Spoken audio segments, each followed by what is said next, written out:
Dombey and Son, by Charles Dickens. Chapter 42. Confidential and Accidental. Attired no more in Captain Cuttle's sable slops and sou'wester hat, but dressed in a substantial suit of brown livery, which, while it affected to be a very sober and demure livery indeed, was really as self-satisfied and confident a one as tailor need desire to make. Rob the Grinder, thus transformed as to his outer man, and all regardless within of the captain and the midshipmen, except when he devoted a few minutes of his leisure time to crowing over those inseparable worthies, and recalling, with much applauding music from that brazen instrument, his conscience, the triumphant manner in which he had disembarrassed himself of their company, now served his patron, Mr. Carker. Inmate of Mr. Carker's house, and serving about his person, Rob kept his round eyes on the white teeth with fear and trembling, and felt that he had need to open them wider than ever.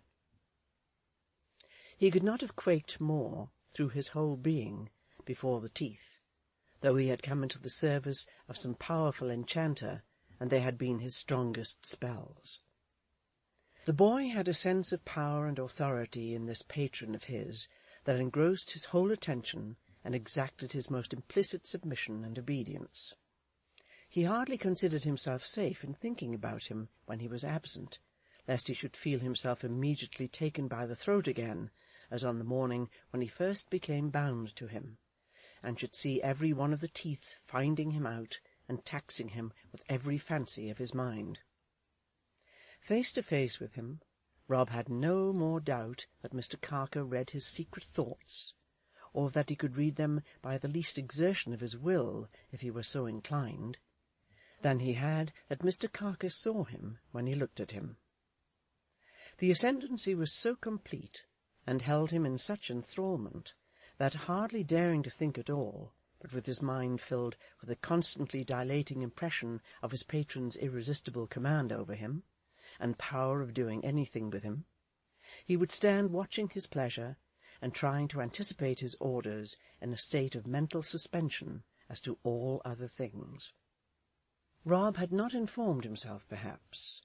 In his then state of mind it would have been an act of no common temerity to inquire whether he yielded so completely to this influence in any part, because he had floating suspicions of his patron's being a master of certain treacherous arts, in which he had himself been a poor scholar at the Grinder's school. But certainly Rob admired him, as well as feared him. Mr. Carker, perhaps, was better acquainted with the sources of his power, which lost nothing by his management of it. On the very night when he left the captain's service, Rob, after disposing of his pigeons, and even making a bad bargain in his hurry, had gone straight down to Mr. Carker's house, and hotly presented himself before his new master with a glowing face that seemed to expect commendation. "What, scapegrace?" said Mr. Carker, glancing at his bundle. "Have you left your situation and come to me?" "Oh, if you please, sir," faltered Rob. "You said, you know, when I come here last—" "I said," returned Mr. Carker. "What did I say?" "If you please, sir, you didn't say nothing at all, sir," returned Rob, warned by the manner of this inquiry, and very much disconcerted. His patron looked at him with a wide display of gums, and shaking his forefinger, observed, "You'll come to an evil end, my vagabond friend, I foresee.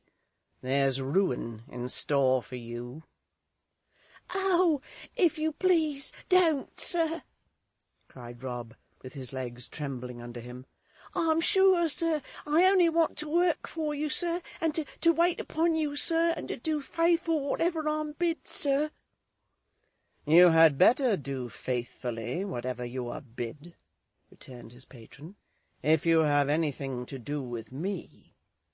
"Yes, I know that, sir," pleaded the submissive Rob. I'm sure of that, sir, if you'll only be so good as to try me, sir. And if ever you find me out, sir, doing anything against your wishes, I give you leave to kill me. You dog, said Mr. Carker, leaning back in his chair and smiling at him serenely. That's nothing to what I'd do to you if you tried to deceive me. Yes, sir, replied the abject Grinder. I'm sure you would be down upon me dreadful, sir. I wouldn't attempt for to go and do it, sir, not if I was bribed with golden guineas. Thoroughly checked in his expectations of commendation, the crestfallen Grinder stood looking at his patron, and vainly endeavouring not to look at him, with the uneasiness which a cur will often manifest in a similar situation. So, you have left your old service and come here to ask me to take you into mine, eh? said Mr. Carker. Yes, if you please, sir, returned Rob, who, in doing so, had acted on his patron's own instructions, but dared not justify himself by the least insinuation to that effect. Well, said Mr. Carker, you know me, boy? Please, sir, yes, sir, returned Rob, tumbling with his hat, and still fixed by Mr. Carker's eye, and fruitlessly endeavouring to unfix himself. Mr. Carker nodded. Take care, then. Rob expressed in a number of short bows his lively understanding of this caution, and was bowing himself back to the door, greatly relieved by the prospect of getting on the outside of it, when his patron stopped him. "Halloa!" he cried, calling him roughly back. "You have been— Shut that door." Rob obeyed as if his life had depended on his alacrity. "You have been used to eavesdropping. Do you know what that means?" "Listening, sir," Rob hazarded, after some embarrassed reflection. His patron nodded. "And watching, and so forth." "I wouldn't do such a thing here, sir," answered Rob. "Upon my word and honour I wouldn't, sir. I wish I may die if I would, sir. For anything that could be promised to me, I should consider it is as much as all the world was worth to offer to do such a thing, unless I was ordered, sir." "You had better not. You have been used, too, to babbling and tattling," said his patron, with perfect coolness. "Beware of that here, or you're a lost rascal." And he smiled again, and again cautioned him with his forefinger. The Grinder's breath came short and thick with consternation. He tried to protest the purity of his intentions, but could only stare at the smiling gentleman in a stupor of submission, with which the smiling gentleman seemed well enough satisfied, for he ordered him downstairs, after observing him for some moments in silence, and gave him to understand that he was retained in his employment. This was the manner of Rob the Grinder's engagement by Mr. Carker, and his awe-stricken devotion to that gentleman had strengthened and increased, if possible, with every minute of his service. It was a service of some months' duration, when early one morning Rob opened the garden gate to Mr. Dombey, who was come to breakfast with his master by appointment. At the same moment his master himself came, hurrying forth to receive the distinguished guest and give him welcome with all his teeth. "I never thought," said Carker, when he had assisted him to alight from his horse, "to see you here, I'm sure. This is an extraordinary day in my calendar. No occasion is very special to a man like you, who may do anything, but to a man like me the case is widely different." "You have a tasteful place here, Carker," said Mr. Dombey, condescending to stop upon the lawn to look about him. "You can afford to say so," returned Carker. "Thank you." "Indeed," said Mr. Dombey, in his lofty patronage. "Anyone might say so. As far as it goes, it is a very commodious and well-arranged place. Quite elegant." "As far as it goes, truly," returned Carker, with an air of disparagement. "It wants that qualification." "Well, we have said enough about it, and though you can afford to praise it, I thank you none the less. Will you walk in?" Mr. Dombey, entering the house, noticed, as he had reason to do, the complete arrangement of the rooms, and the numerous contrivances for comfort and effect that abounded there. Mr. Carker, in his ostentation of humility, received this notice with a deferential smile, and said he understood its delicate meaning and appreciated it, but in truth the cottage was good enough for one in his position, better, perhaps, than such a man should occupy, poor as it was. "But perhaps to you, who are so far removed, it really does look better than it is," he said, with his false mouth distended to its fullest stretch, "just as monarchs imagine attractions in the lives of beggars." He directed a sharp glance and a sharp smile at Mr. Dombey as he spoke, and a sharper glance and a sharper smile yet when Mr. Dombey, drawing himself up before the fire, in the attitude so often copied by his second-in-command, looked round at the pictures on the walls. Cursorily, as his cold eye wandered over them, Carker's keen glance accompanied his, and kept pace with his, marking exactly where it went, and what it saw. As it rested on one picture in particular, Carker hardly seemed to breathe, his sidelong scrutiny was so cat-like and vigilant. But the eye of his great chief passed from that, as from the others, and appeared no more impressed by it than by the rest. Carker looked at it. It was the picture that resembled Edith, as if it were a living thing, and with a wicked, silent laugh upon his face that seemed in part addressed to it, though it was all derisive of the great man standing so unconscious beside him. Breakfast was soon set upon the table, and, inviting Mr. Dombey to a chair which had its back towards this picture, he took his own seat opposite to it, as usual. Mr. Dombey was even graver than it was his custom to be, and quite silent. The parrot, swinging in the gilded hoop within her gaudy cage, attempted in vain to attract notice, for Carker was too observant of his visitor to heed her, and the visitor, abstracted in meditation, looked fixedly, not to say sullenly, over his stiff neckcloth, without raising his eyes from the tablecloth. As to Rob, who was in attendance, all his faculties and energies were so locked up in observation of his master that he scarcely ventured to give shelter to the thought that the visitor was the great gentleman before whom he had been carried as a certificate of the family health in his childhood, and to whom he had been indebted for his leather smalls. "Allow me," said Carker suddenly, "to ask how Mrs. Dombey is?" He leaned forward obsequiously as he made the inquiry, with his chin resting on his hand, and at the same time his eyes went up to the picture, as if he said to it, "Now see how I will lead him on." Mr. Dombey reddened as he answered, "Mrs. Dombey is quite well. You remind me, Carker, of some conversation that I wish to have with you." "Robin, you can leave us," said his master, at whose mild tones Robin started and disappeared, with his eyes fixed on his patron to the last. "You don't remember that boy, of course?" he added, when the enmeshed grinder was gone.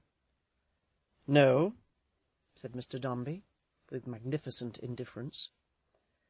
"Not likely that a man like you would. Hardly possible," murmured Carker. But he is one of that family from whom you took a nurse. Perhaps you may remember having generously charged yourself with his education." "Is it that boy?" said Mr. Dombey with a frown. "He does little credit to his education, I believe." "Why, he is a young rip, I am afraid," returned Carker with a shrug.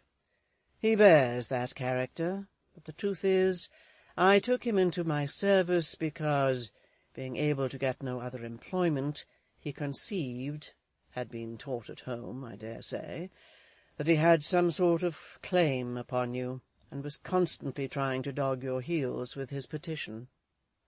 And although my defined and recognized connection with your affairs is merely of a business character, still I have that spontaneous interest in everything belonging to you that—" He stopped again, as if to discover whether he had led Mr. Dombey far enough yet, and again, with his chin resting on his hand, he leered at the picture. "Carker," said Mr. Dombey, "I am sensible that you do not limit your—" "Service?" suggested his smiling entertainer. "No, I prefer to say your regard," observed Mr. Dombey, very sensible as he said so that he was paying him a handsome and flattering compliment. "To our mere business relations. Your consideration for my feelings, hopes, and disappointments in the little instance you have just now mentioned is an example in point.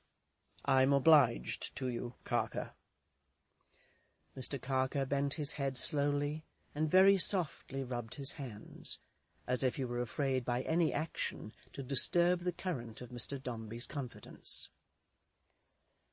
"Your allusion to it is opportune," said Mr. Dombey, after a little hesitation, "for it prepares the way to what I was beginning to say to you, and reminds me that involves no absolutely new relations between us, although it may involve more personal confidence on my part than I have hitherto distinguished me with," suggested Carker, bending his head again. "I will not say to you how honoured I am, for a man like you well knows how much honour he has in his power to bestow at pleasure." "Mrs. Dombey and myself," said Mr. Dombey, passing this compliment with august self-denial, "are not quite agreed upon some points. We do not appear to understand each other yet. Mrs. Dombey has something to learn. Mrs. Dombey is distinguished by many rare attractions, and has been accustomed, no doubt, to receive much adulation," said the smooth, sleek watcher of his slightest look and tone. "But where there is affection, duty, and respect, any little mistakes engendered by such causes are soon set right." Mr. Dombey's thoughts instinctively flew back to the face that had looked at him in his wife's dressing-room, when an imperious hand was stretched towards the door, and remembering the affection, duty, and respect expressed in it, he felt the blood rush to his own face quite as plainly as the watchful eyes upon him saw it there. "Mrs. Dombey and myself," he went on to say, "had some discussion, before Mrs. Skewton's death, upon the causes of my dissatisfaction, of which you will have formed a general understanding from having been a witness of what passed between Mrs. Dombey and myself on the evening when you were at my house." "When I so much regretted being present," said the smiling Carker. "Proud as a man in my position necessarily must be of your familiar notice, though I give you no credit for it. You may do anything you please without losing caste, and honoured as I was by an early presentation to Mrs. Dombey, before she was made eminent, by bearing your name, I almost regretted that night. I assure you that I had been the object of such especial good fortune." That any man could, under any possible circumstances, regret the being distinguished by his condescension and patronage was a moral phenomenon which Mr. Dombey could not comprehend. He therefore responded with a considerable accession of dignity. "Indeed? And why, Carker?" "I fear," returned the confidential agent, "that Mrs. Dombey never very much disposed to regard me with favourable interest. One in my position could not expect that from a lady naturally proud, and whose pride becomes her so well, may not easily forgive my innocent part in that conversation.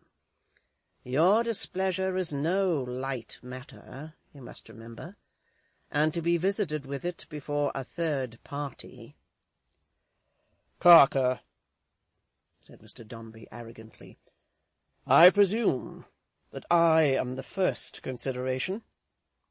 "Oh, can there be a doubt about it?" replied the other, with the impatience of a man admitting a notorious and incontrovertible fact. "Mrs. Dombey becomes a secondary consideration when you are both in question, I imagine," said Mr. Dombey. "Is that so?" "Is it so?" returned Carker. "Do you know better than any one that you have no need to ask?" "Then I hope, Carker," said Mr. Dombey, "that your regret in the acquisition of Mrs. Dombey's displeasure may be almost counterbalanced by your satisfaction in retaining my confidence and good opinion." "I have the misfortune, I find," returned Carker, "to have incurred that displeasure. Mrs. Dombey has expressed it to you?" "Mrs. Dombey has expressed various opinions," said Mr. Dombey, with majestic coldness and indifference, "in which I do not participate, and which I am not inclined to discuss or to recall. I made Mrs. Dombey acquainted some time since, as I have already told you, with certain points of domestic deference and submission on which I felt it necessary to insist. I failed to convince Mrs. Dombey of the expediency of her immediately altering her conduct in those respects, with a view to her own peace and welfare and my dignity, and I informed Mrs. Dombey that if I should find it necessary to object or remonstrate again, I should express my opinion to her through yourself, my confidential agent." Blended with the look that Carker bent upon him was a devilish look at the picture over his head, that struck upon it like a flash of lightning. "Now, Carker," said Mr. Dombey, "I do not hesitate to say to you that I will carry my point. I am not to be trifled with.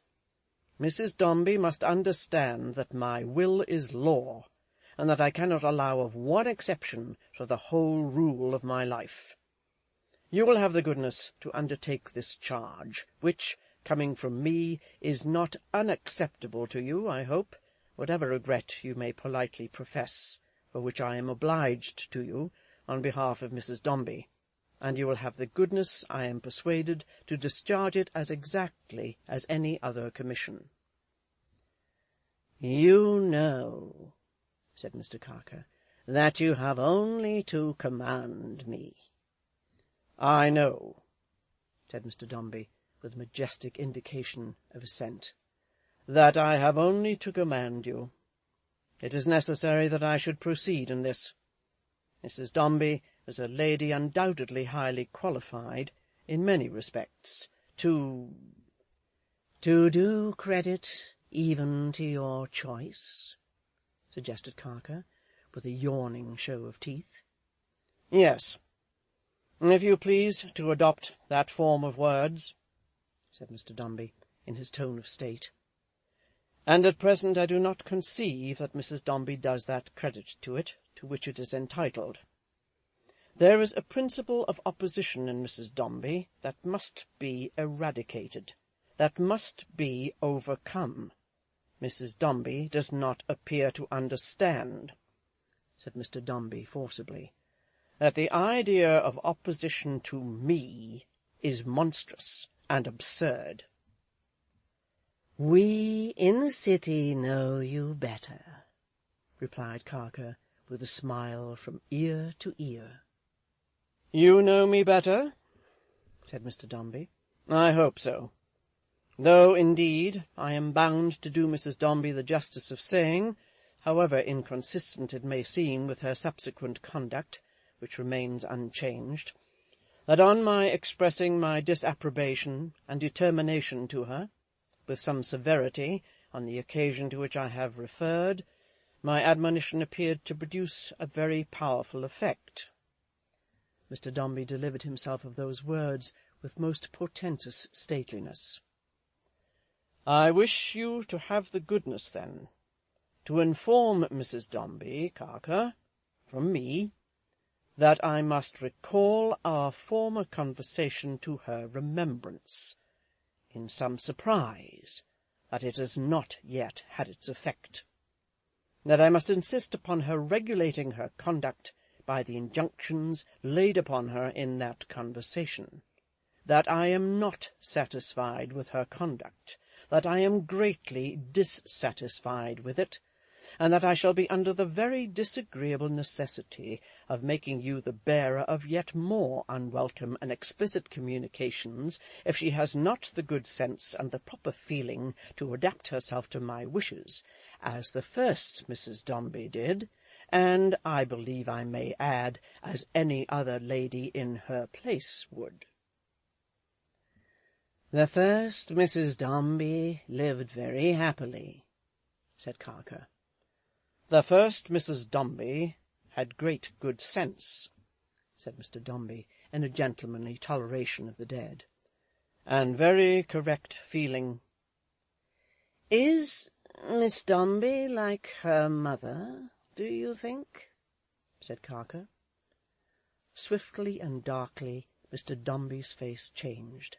His confidential agent eyed it keenly. "I have approached a painful subject," he said, in a soft, regretful tone of voice, irreconcilable with his eager eye. "Pray forgive me. I forget these chains of association in the interest I have. Pray forgive me." But for all he said, his eager eye scanned Mr. Dombey's downcast face none the less closely, and then it shot a strange, triumphant look at the picture, as appealing to it to bear witness how he led him on again, and what was coming. "Carker," said Mr. Dombey, looking here and there upon the table, and saying in a somewhat altered and more hurried voice, and with a paler lip, "there is no occasion for apology. You mistake. The association is with the matter in hand, and not with any recollection, as you suppose. I do not approve of Mrs. Dombey's behaviour towards my daughter." "Pardon me," said Mr. Carker. "I don't quite understand." "Understand, then," returned Mr. Dombey, "that you may make that you will make that, if you please, a matter of direct objection from me to Mrs. Dombey. You will please to tell her that her show of devotion for my daughter is disagreeable to me. It is likely to be noticed. It is likely to induce people to contrast Mrs. Dombey in her relation towards my daughter with Mrs. Dombey in her relation towards myself. You will have the goodness to let Mrs. Dombey know plainly that I object to it, and that I expect her to defer immediately to my objection. Mrs. Dombey may be in earnest, or she may be pursuing a whim, or she may be opposing me, but I object to it in any case, and in every case. If Mrs. Dombey is in earnest, so much the less reluctant should she be to desist, for she will not serve my daughter by any such display. If my wife has any superfluous gentleness and duty over and above her proper submission to me, she may bestow them where she pleases, perhaps, but I will have submission first, Carker," said Mr. Dombey, checking the unusual emotion with which he had spoken, and falling into a tone more like that in which he was accustomed to assert his greatness. "You will have the goodness not to omit or slur this point, but to consider it a very important part of your instructions." Mr. Carker bowed his head, and rising from the table, and standing thoughtfully before the fire, with his hand to his smooth chin, looked down at Mr. Dombey with the evil slyness of some monkish carving, half human and half brute, or like a leering face on an old water-spout. Mr. Dombey, recovering his composure by degrees, or cooling his emotion in his sense of having taken a high position, sat gradually stiffening again, and looking at the parrot as she swung to and fro in her great wedding-ring. "I beg your pardon," said Carker, after a silence, suddenly resuming his chair and drawing it opposite to Mr. Dombey's, "but let me understand.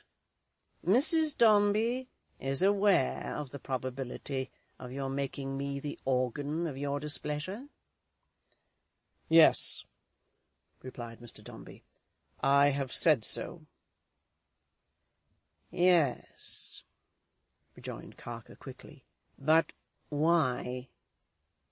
"Why?" Mr. Dombey repeated, not without hesitation. "Because I told her." "Aye," replied Carker, "but why did you tell her?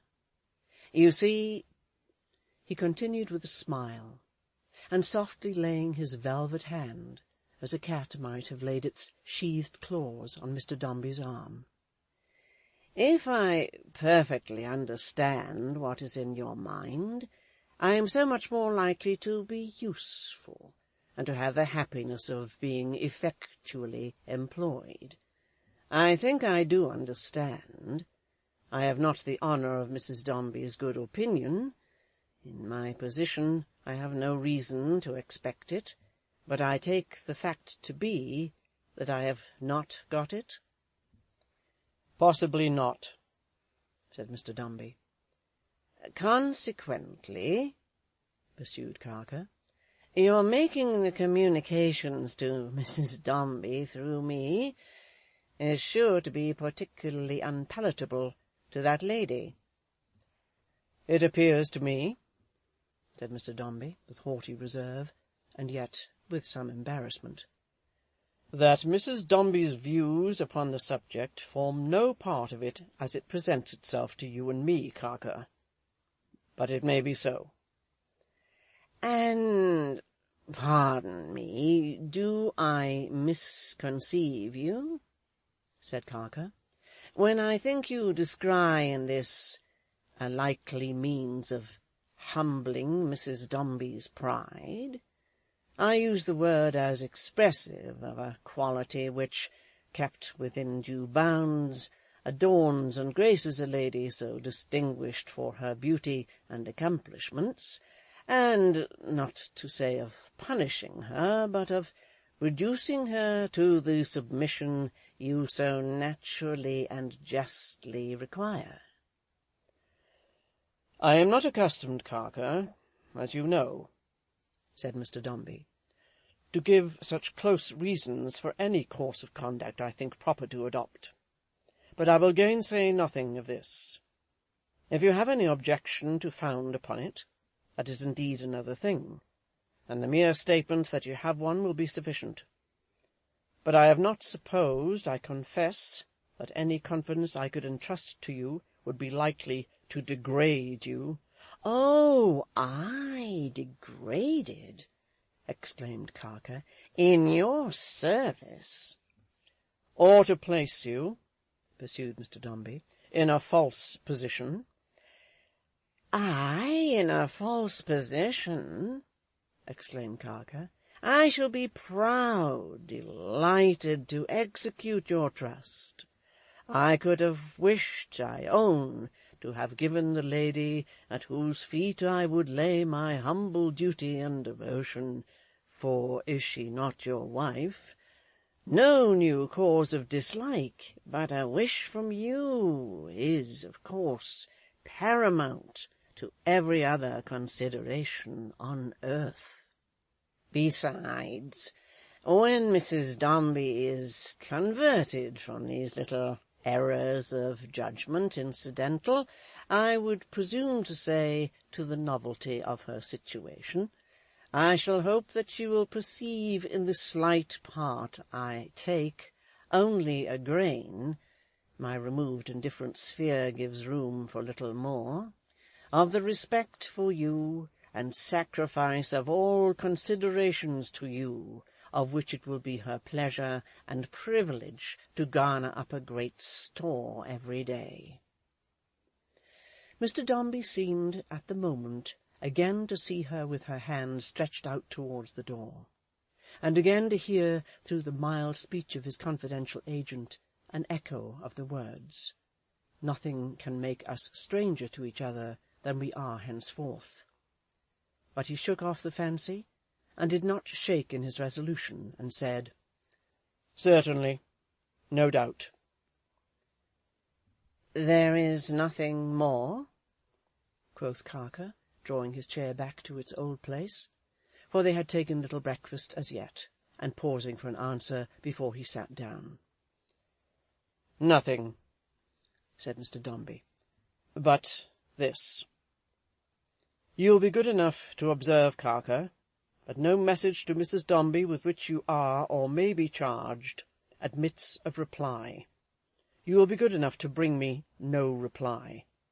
Mrs. Dombey is informed that it does not become me to temporize or treat upon any matter that is at issue between us, and that what I say is final." Mr. Carker signified his understanding of these credentials, and they fell to breakfast with what appetite they might. The Grinder also in due time reappeared, keeping his eyes upon his master without a moment's respite, and passing the time in a reverie of worshipful tenor. Breakfast concluded, Mr. Dombey's horse was ordered out again, and Mr. Carker mounting his own, they rode off for the city together. Mr. Carker was in capital spirits, and talked much. Mr. Dombey received his conversation with the sovereign air of a man who had a right to be talked to, and occasionally condescended to throw in a few words to carry on the conversation. So they rode on characteristically enough. But Mr. Dombey, in his dignity, rode with very long stirrups, and a very loose rein, and very rarely deigned to look down to see where his horse went. In consequence of which, it happened that Mr. Dombey's horse, while going at a round trot, stumbled on some loose stones, threw him, rolled over him, and lashing out with his iron-shod feet in his struggles to get up, kicked him. Mr. Carker, quick of eye, steady of hand, and a good horseman, was afoot, and had the struggling animal upon his legs and by the bridle in a moment. Otherwise that morning's confidence would have been Mr. Dombey's last. Yet even with the flush and hurry of this action red upon him, he bent over his prostrate chief with every tooth disclosed, and muttered as he stooped down, "I have given good cause of offence to Mrs. Dombey now, if she knew it." Mr. Dombey, being insensible, and bleeding from the head and face, was carried by certain menders of the road, under Carker's direction, to the nearest public house, which was not far off, and where he was soon attended by divers surgeons, who arrived in quick succession from all parts, and who seemed to come by some mysterious instinct, as vultures are said to gather about a camel who dies in the desert. After being at some pains to restore him to consciousness, these gentlemen examined into the nature of his injuries. One surgeon, who lived hard by, was strong for a compound fracture of the leg, which was the landlord's opinion also. But two surgeons who lived at a distance, and were only in that neighbourhood by accident, combated this opinion so disinterestedly that it was decided at last that the patient, though severely cut and bruised, had broken no bones but a lesser rib or so, and might be carefully taken home before night. His injuries being dressed and bandaged, which was a long operation, and he at length left to repose, Mr. Carker mounted his horse again, and rode away to carry the intelligence home. Crafty and cruel as his face was at the best of times, though it was a sufficiently fair face as to form and regularity of feature, it was at its worst when he set forth on this errand, animated by the craft and cruelty of thoughts within him, suggestions of remote possibility rather than of design or plot, that made him ride as if he hunted men and women.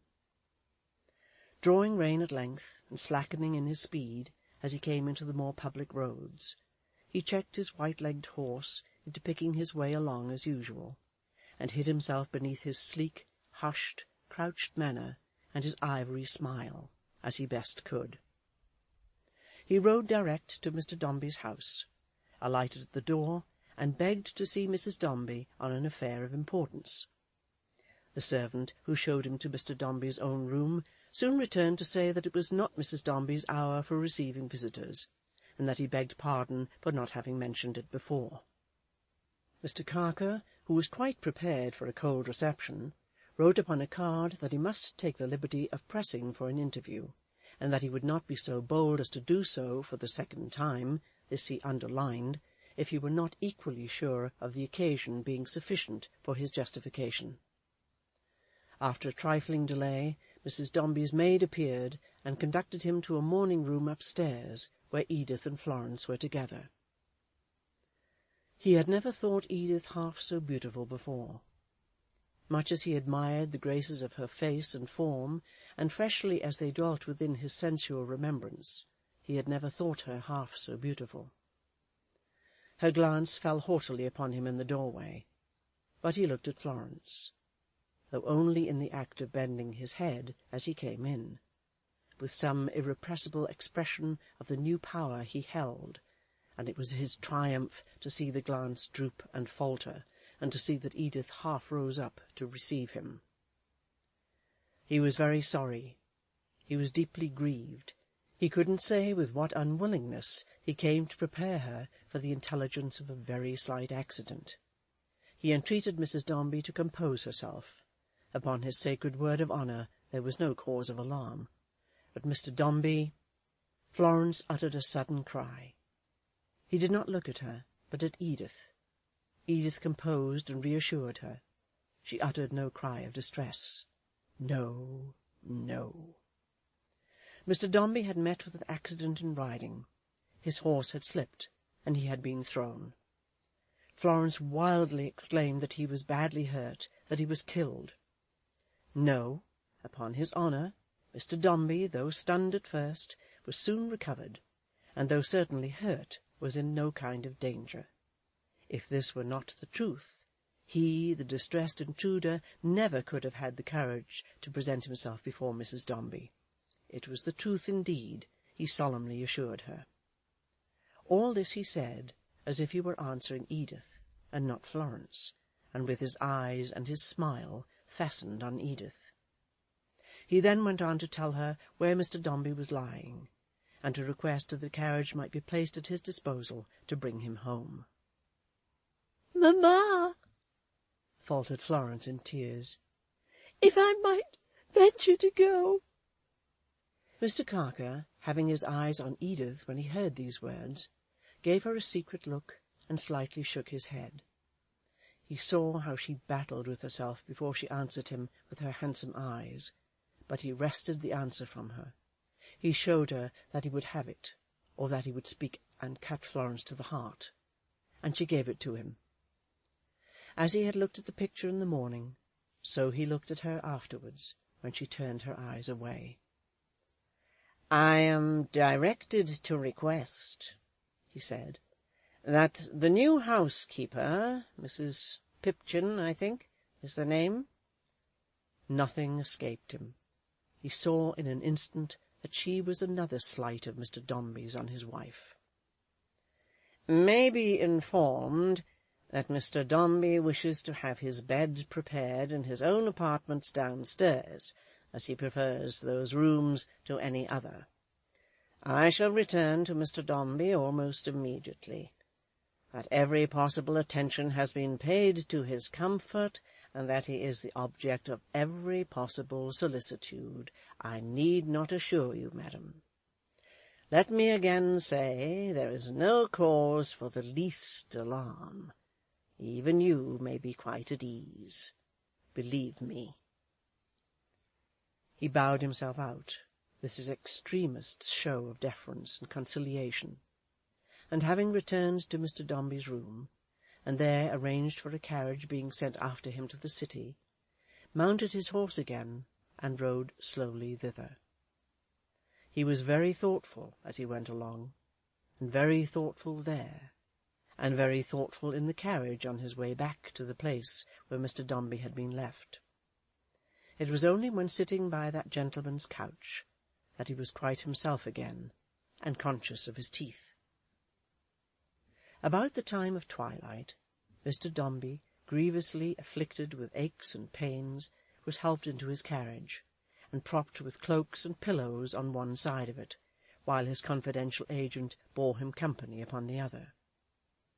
As he was not to be shaken, they moved at little more than a foot pace, and hence it was quite dark when he was brought home. Mrs. Pipchin, bitter and grim, and not oblivious of the Peruvian mines, as the establishment in general had good reason to know, received him at the door, and freshened the domestics with several little sprinklings of wordy vinegar, while they assisted in conveying him to his room. Mr. Carker remained in attendance until he was safe in bed, and then, as he declined to receive any female visitor but the excellent ogress who presided over his household, waited on Mrs. Dombey once more with his report on her lord's condition. He again found Edith alone with Florence, and he again addressed the whole of his soothing speech to Edith, as if she were a prey to the liveliest and most affectionate anxieties. So earnest he was in his respectful sympathy, that on taking leave he ventured, with one more glance towards Florence at the moment, to take her hand, and bending over it, to touch it with his lips. Edith did not withdraw the hand, nor did she strike his fair face with it, despite the flush upon her cheek, the bright light in her eyes, and the dilation of her whole form. But when she was alone in her own room, she struck it on the marble chimney-shelf, so that at one blow it was bruised and bled, and held it from her near the shining fire, as if she could have thrust it in and burnt it. Far into the night she sat alone, by the sinking blaze, in dark and threatening beauty, watching the murky shadows looming on the wall, as if her thoughts were tangible, and cast them there. Whatever shapes of outrage and affront, and black foreshadowings of things that might happen, flickered, indistinct and giant-like, before her, one resented figure marshalled them against her, and that figure was her husband. End of chapter 42.